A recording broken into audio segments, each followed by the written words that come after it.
Well, I come from a legal background. I've been a barrister for many years, where resolution of disputes takes place through a very formal court process.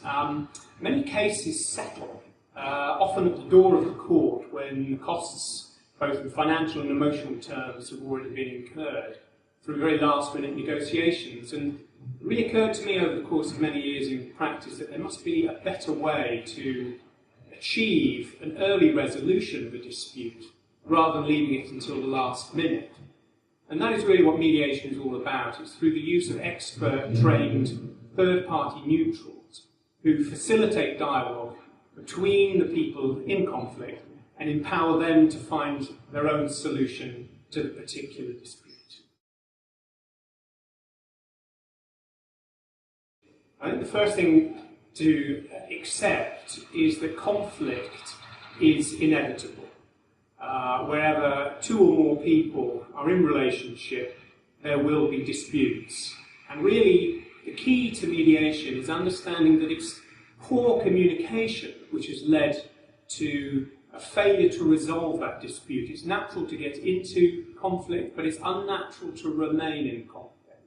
People who remain in conflict for a long time can feel very negative effects through stress and poor health, and in organisations can have great costs and lead to inefficiency and loss of productivity, and even employees, for example, leave organisations. So it's really understanding that it's a failure to communicate effectively that has led to a breakdown in the relationship.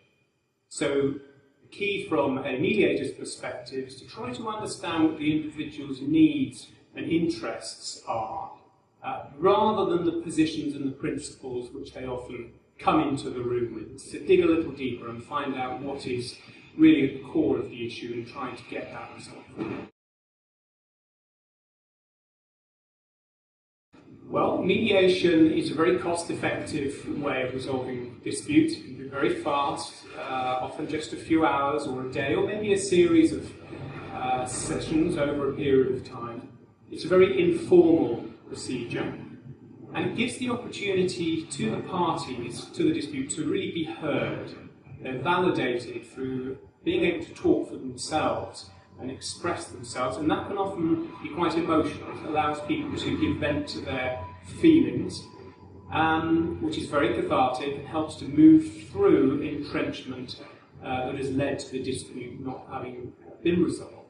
Another advantage to mediation is that because the parties themselves are coming up with a solution to the dispute, it can really be very flexible.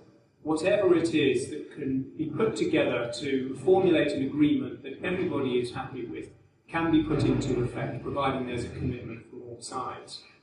The other thing, particularly in employment context, is that mediation allows long-term relationships in which there's been much invested to continue past the resolution of the conflict.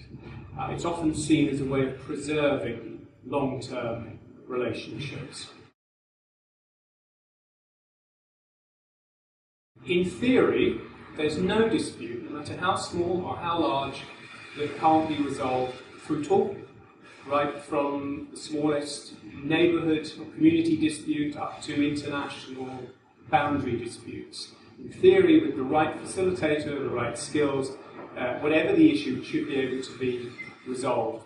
But of course, people being people, and with the limitations that we all have, it will inevitably end up in some cases in going to court or in other ways of resolving the dispute, not through dialogue. But what we're seeing now increasingly is mediation being used very widely in a wide variety of civil and commercial matters, in family disputes between separating or divorcing couples, and more so in the workplace and in the wider community. So, for example, children in schools are now being taught about mediation and trained in the kind of dialogue techniques that are used in mediation.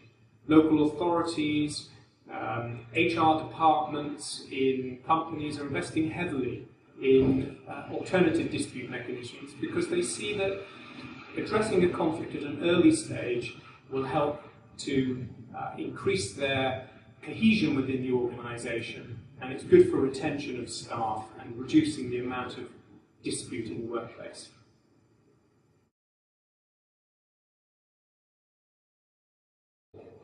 But I'm often jointly instructed by parties to a dispute, so if it's got to the stage of lawyers being involved, maybe their legal representatives will instruct me, or the lay clients themselves, or it can be a couple who are in conflict, or a family where there are difficult relationships.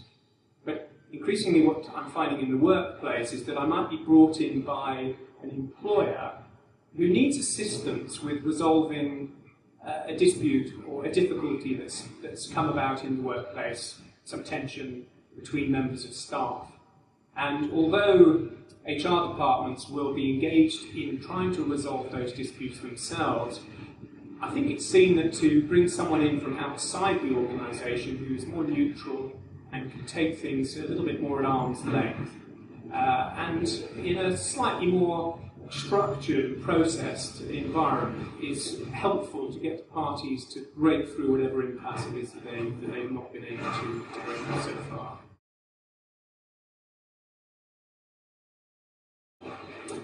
Well, let me give you an example of a piece of work I've done recently for quite a large national organisation, where in their head office they had a breakdown in a relationship between two fairly key employees who had to work together, but had difficulties communicating, to the point where they would only email each other, they would avoid face-to-face discussions, and they would start to obstruct each other from achieving their ends. And it was beginning to affect morale, it was beginning to affect productivity.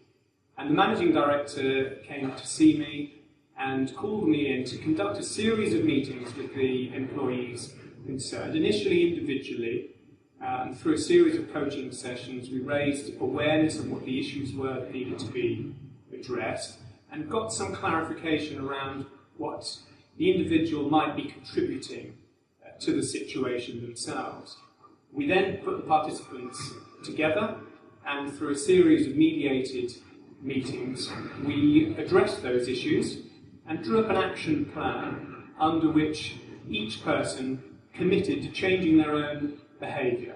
So we ended up with a formal written agreement, completely confidential, between the employees and their managing director, which will be kept under review as the relationship develops. And the feedback that we've had from this kind of experience is that not only has the efficiency improved, but so has the atmosphere that previously, with these members of staff not cooperating, there was a lot of tension that spread out amongst the wider workplace. But since they're getting on better, it's a generally happier place for everyone to work, and it's a less heavy-handed procedure than formal capability or disciplinary procedures. And because it involves participation by the employees themselves, they come away from the process feeling very much more empowered, that they've actually created a solution to their own difficulty rather than one being imposed from above.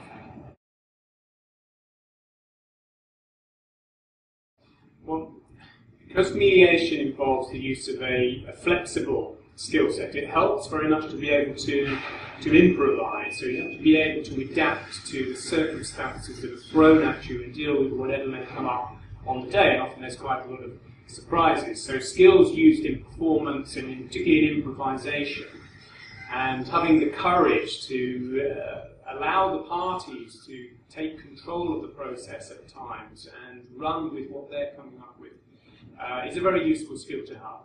And in some cases, it's also helpful just to have a bit of fun and actually enjoy the process. So there's a lot of techniques that can come in from performance in that environment as well.